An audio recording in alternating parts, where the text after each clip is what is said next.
It's important to me to have a guy who's local, a guy who lives amongst us in the community. You know, I don't want some national name, somebody I can't hold responsible for their work. And by the way, Dr. Leonard's lived here his whole life. He's a New England guy. That's a first consideration when looking for someone to take care of your hair replacement. Now, the other part of it is, after meeting him once, I just knew right away this is a consummate professional. This is an expert.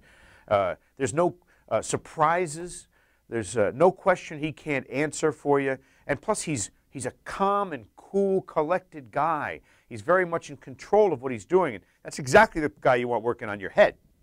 Well, the first time anybody noticed was at a concert, a Rolling Stones concert in 1981. At that time, the bald spot on my head was about the size of a quarter. And some friends of mine sitting way up high said, "Whoa, you're starting to lose it there, pal."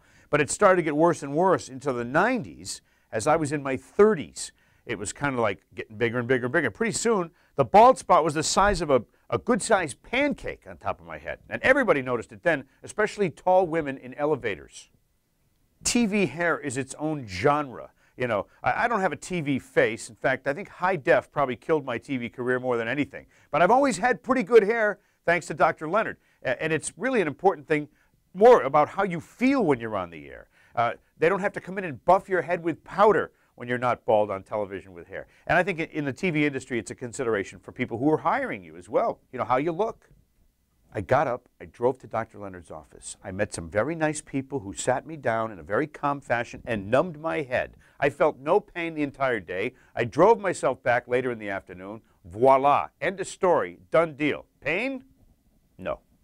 You know, the next day at 6 a.m., I was back on the air with Dennis and Callahan. Now, that's a little early for me, 6 a.m., but after having my procedure, there were no ill effects whatsoever, and I was back at work the very next morning, no question. Well, you know, mine is in the back, so I was really not self-conscious about going out in public. First of all, there was a bald spot there. Now there's hair growing there, so that's the most important thing. But you know, you generally see growth of the hair in the first couple of months, and then it gets more and more progressive as time goes on. So by 6 months, there's substantial hair there, and by 12 months, hey, look, I got a full head of hair going now. If my friends are bald, I tell them to talk to Dr. Leonard, because Dr. Leonard will give you the whole rundown of what's going to happen, how quickly, and how great it's going to look in the final analysis. And he's a calming influence, as I've said. He knows everything there is to know about hair transplants. That's the most amazing thing of all. It's not a rug. It's not a comb over. It's not a weave. It's none of that stuff. It's not like the guys, you see them. They're walking down the street. They look like they walked into a Sears and took one off a mannequin and popped it on their head and walked away without even looking in the mirror. No, no. It's your own naturally growing hair. It's from your own head. It grows at the same exact pace as your hair, the rest of your hair. It also is the same color. It's a perfect match because it's your hair.